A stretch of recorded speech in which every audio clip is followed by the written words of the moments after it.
जिस्मानी अमराज के लिए हकीम महमूदुल हसन तौहीदी चैनल को सब्सक्राइब कीजिए। बिस्मिल्लाहिर्रहमानिर्रहीम। मोहतरम भाइयों और बहनों, अस्सलाम वालेकुम रहमतुल्लाहि व बरकातुहू। दांत का दर्द हो या दाढ़ का दर्द हो, दिन के उजाले में हो या रात के अंधेरे में हो, इतनी तकलीफ दे ये चीज़ है कि इंसान बेचैन होता है, ना खा सकता है, ना पी सकता है, ना ही सो सकता है। तो दाढ़ का दर्द हो, दांत का दर्द हो, फ़ौरन गायब। सिर्फ आपने एक चीज़ ये रखनी है बना के, आपको ऐसे सुकून मिलेगा जैसे दर्द कभी हुआ ही नहीं। और हमारे लिए दुआ ज़रूर कीजिएगा, हमारे रूहानी जिस्मानी जो मरीज़ हैं उनके लिए भी दुआ कीजिए। अल्लाह ताला सब बीमारों को शिफाए कामिला अजला मुस्तमिरा अता फरमाए और अल्लाह ताला हमें अपने बंदों की हिदायत और शिफा का ज़रिया बनाए।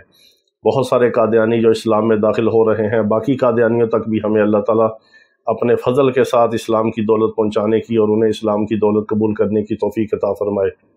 और इलाज मुआलजे के हवाले से जो भाई रब्ता करते हैं दवाई के लिए या इलाज के लिए, उनसे ख़ुसूसी गुजारिश है कि वो सिर्फ व्हाट्सएप पर वॉइस मैसेज छोड़कर अपनी बारी का इंतज़ार किया करें, कॉल्स ना किया करें। बाकी आपके करीब कोई अच्छा क्वालिफाइड मुआलिज है, तबीब है, तो उनसे रब्ता कर लें। हम ये नहीं कहते कि हमसे दवाई मंगवाएं या ज़रूर हमारे पास आएँ।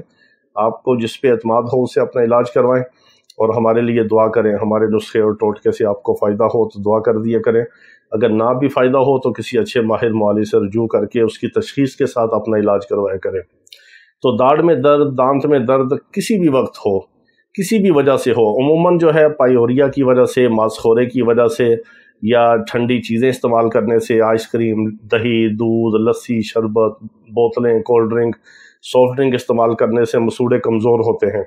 मसूड़ों में पस पैदा होती है, पीप पैदा होती है और ठंडा गर्म लगना शुरू होता है। और रात के वक्त दाढ़ में, दांत में शदीद दर्द की कैफियत होती है। बाज़ दफ़ा इंसान देहात में होता है, कोई दवाई करीब नहीं होती, मेडिकल स्टोर नहीं होता, कोई डॉक्टर रात को नहीं मिलता, तो इंसान क्या करे। हर घर में ये दो चीज़ें होती हैं। लौंग भी हर घर में किचन में होते हैं, गरम मसाले में लौंग जिसको करनफल कहते हैं, और नमक भी। कोई भी नमक ले लें, काला मिले, सफ़ेद मिले, और लौंग पिसे हुए मिलें या साबुत मिले, आप उसको ले लें। अगर पिसे हुए मिलें तो बहुत अच्छा है, साबुत भी हो तो आप उसको छोटे छोटे टुकड़े उससे कैंची के साथ या छोटे छोटे टुकड़े आप छुरी के साथ उसके काट के चाकू से छोटे छोटे टुकड़े कर लें। अगर पिसा हुआ मिले तो बहुत अच्छा। तो जितना लौंग होगा उतना आपने नमक मिक्स करना है और 2 चुटकी आपने तैयार करके और अपनी दाढ़ में, दांत में उसमें रखना भी है और अंदर बाहर मसूड़ों को मलना भी है। और 10 मिनट तक आपने लगा रहने देना और मुंह को आपने खोल के बेसन वगैरह पे मुंह खोल देना, ढीला छोड़ देना कि सारा पानी वगैरह, पस पीप खारिज हो तो रतूबत सारी निकल जाए। उसी वक्त 10 मिनट के अंदर आपको ऐसे होगा जैसे दर्द कभी हुआ ही नहीं। सिरे से दर्द दाढ़ का हो या दांत का हो फ़ौरन गायब होगा और आप सुकून की मीठी नींद सोएंगे। और हमारे लिए दुआ ज़रूर कीजिएगा। अल्लाह ताला तमाम बीमारों को शिफाए कामिला अजला मुस्तमिरा अता फरमाए। वाखिर दावाना अनिल हम्दुलिल्लाहि रब्बिल आलमीन।